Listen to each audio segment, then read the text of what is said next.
I got the text from Mom at 2:13 p.m. Hey, sweetheart, can you come over for dinner tonight? We miss you.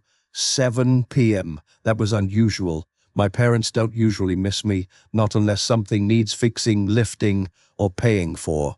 But I went.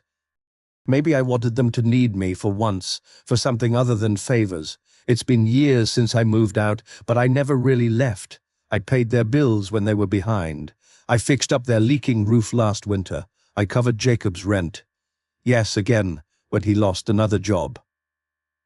I parked outside my childhood home, heart warm at the thought of a family dinner. Maybe they'd say thank you. Maybe they'd just say they're proud. What I didn't know is that this wasn't a dinner, it was an ambush. The house looked the same.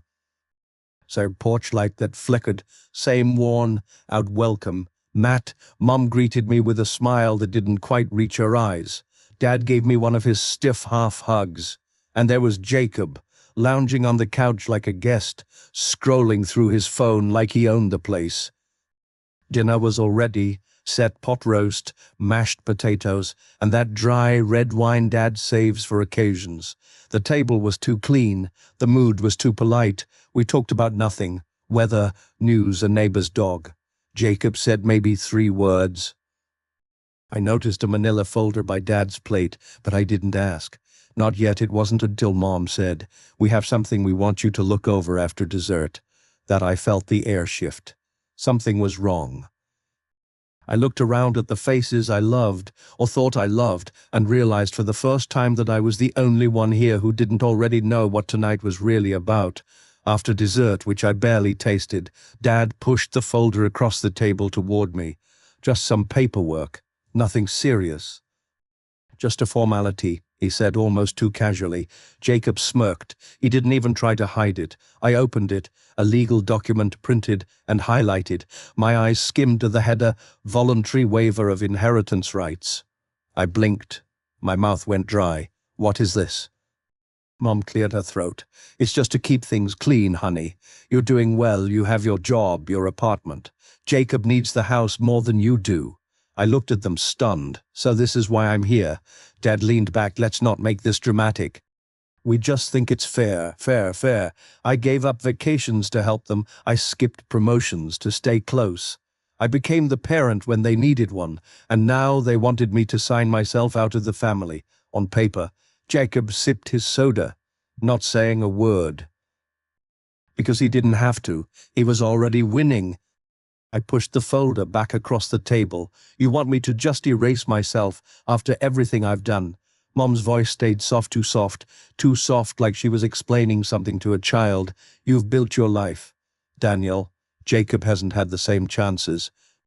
I laughed, a bitter disbelieving laugh. Chances. He burned every one he was given, dropped out, quit every job, lived here rent-free for years, and you still choose him. Dad's jaw clenched. "He's still our son. So am I snapped. "But you don't invite someone to dinner just to stab them with a pen. What is this really about? Guilt, favoritism? Or are you just scared he won't survive without a handout?"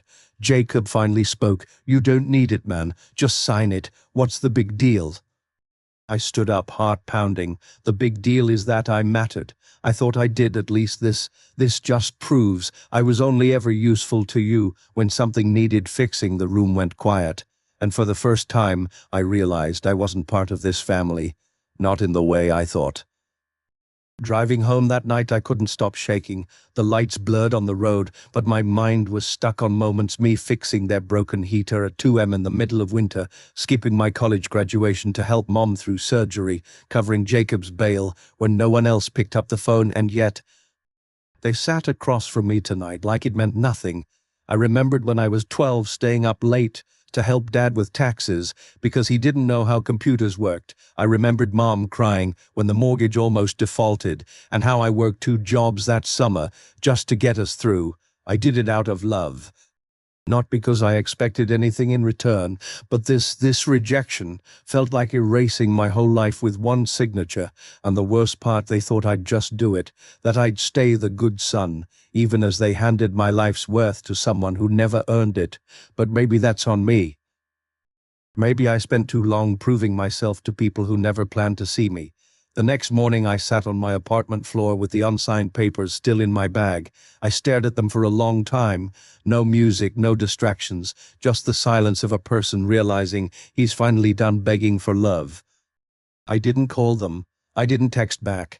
Instead, I called Laura, my co-worker turned lawyer friend.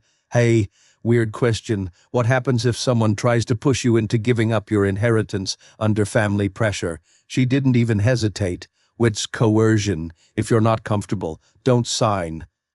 You have more power here than you think. Power, a word I'd never associated with myself around my family. I thought about Jacob, how he was always the center, even when things went wrong. I thought about my parents, how their love came with conditions.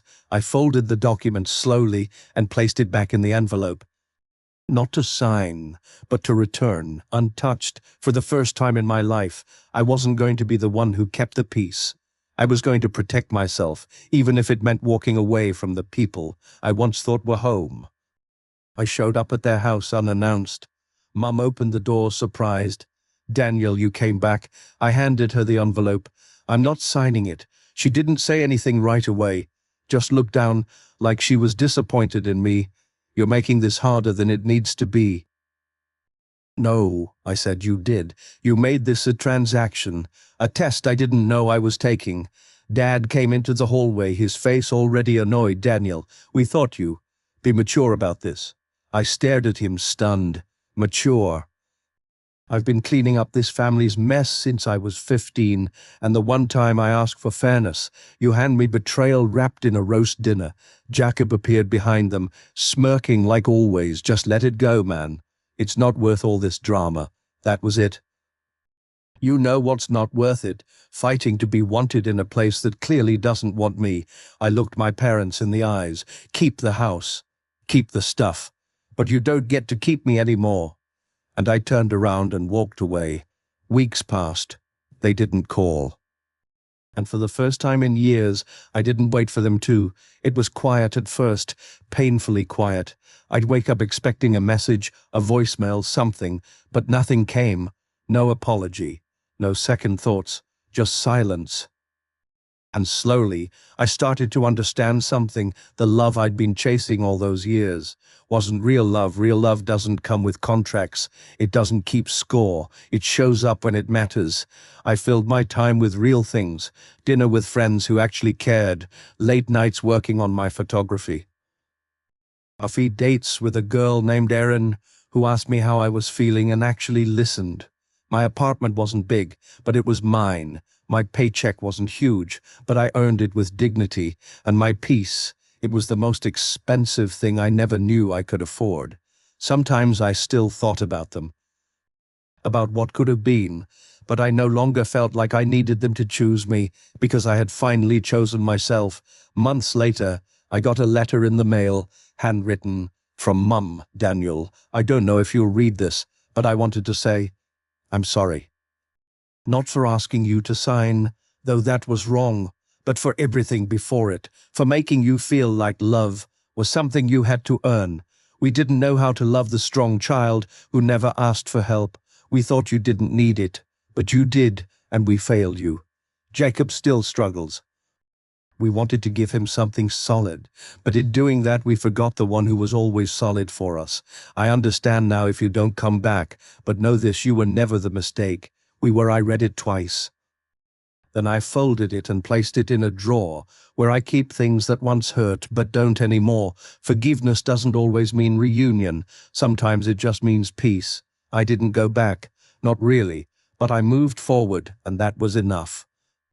Because at the end of it all, I realized sometimes the family you fight for isn't the one that deserves you, and sometimes walking away is how you finally come home to yourself.